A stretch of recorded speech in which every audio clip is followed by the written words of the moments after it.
Hello అండి, today మనం ముడి శనగలతో పప్పుల్స్ ఎలా చేసుకోవాలో చూద్దాము. ఈ కర్రీ చాలా బాగుంటుంది, ట్రస్ట్ మీ. చాలా అంటే చాలా టేస్టీగా ఉంది. మా అత్తమ్మ ఇది నాకు నేర్పించారు, చాలా బాగుంది. నాకు తెలీదు దీంతో పప్పుల్స్ చేస్తారు వీటితో అని. ఎప్పుడైనా మనం దేవుడికి నైవేద్యంగా పెట్టినప్పుడు మిగిలిపోతాయి కదా, వాటితో మా అత్తమ్మ ఇలా కర్రీ చేస్తారు పాడైపోకుండా. ఈ ముడి శనగల పప్పుల్స్ ఎలా చేయాలో చూద్దాము. ముందుగా ప్యాన్లో ఉడకబెట్టుకున్న ముడి శనగలు వేసుకోవాలి. తర్వాత మన కారం సరిపడా పచ్చిమిర్చి కూడా వేసుకోవాలి. అలానే 2 టమాటాలు కూడా వేసుకొని తగినంత ఉప్పు, కొంచెం పసుపు కూడా వేసి 1 గ్లాస్ వాటర్ పోసుకొని బాగా ఉడికించుకోవాలి.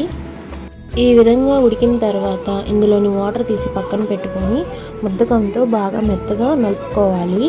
తర్వాత మనం పక్కన పెట్టిన వాటర్ని ఇందులో కలిపేసుకోవాలి.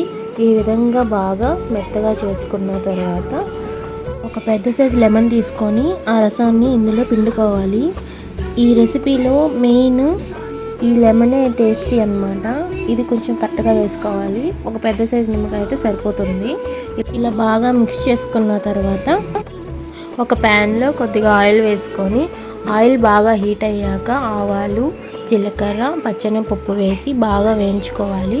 ఇవి కొంచెం వేగాక ఇందులోనే 4 వెల్లుల్లిపాయలు కూడా వేసుకొని అలానే కట్ చేసి పెట్టుకున్న ఆనియన్ పీసెస్ని కూడా వేసి బాగా వేయించుకోవాలి.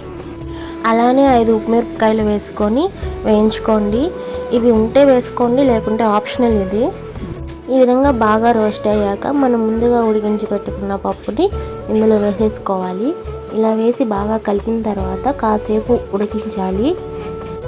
ఇలా ఒక 5 మినిట్స్ ఉడికించిన తర్వాత తీసి పక్కన పెట్టేసుకోవాలి. అంతే అండి, ముడి శనగల పప్పుల్స్ రెడీ అయిపోతుంది.